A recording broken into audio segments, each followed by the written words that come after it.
আগামী ৮ মে অনুষ্ঠিতব্য কক্সবাজার সদর মহেশখালী ও কুতুবদিয়া উপজেলা নির্বাচনের প্রতিদ্বন্দ্বী প্রার্থীদের প্রতীক বরাদ্দ দেওয়া হয়েছে।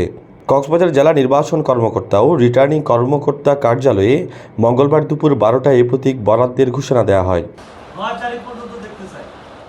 কক্সবাজার সদর উপজেলায় চেয়ারম্যান পদে লড়ছেন নুরুল আফসার, পেয়েছেন মোটরসাইকেল প্রতীক।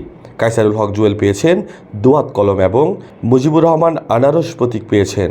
তবে 22 চেয়ারম্যান পদে একজন প্রার্থী রশিদ মিয়া, এক্ষেত্রে তিনি বিনা প্রতিদ্বন্দ্বিতায় নির্বাচিত হতে যাচ্ছেন।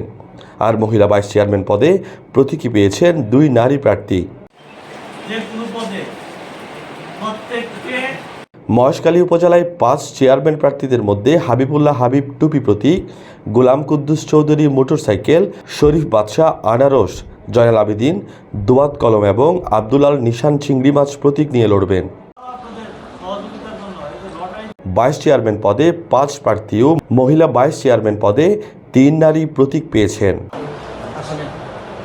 কুতুবদিয়া উপজেলায় চেয়ারম্যান পদে অ্যাডভোকেট ফরিদুল ইসলাম চৌধুরী মোটরসাইকেল প্রতীক, ব্যারিস্টার মোহাম্মদ হানিফ বিন কাশেম ঘোড়া এবং আসহাফ উদ্দিন শিকদার আনারস প্রতীক নিয়ে লড়বেন।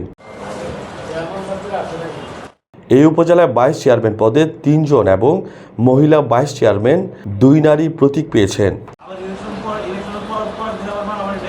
তানভীর শিপু, TTN।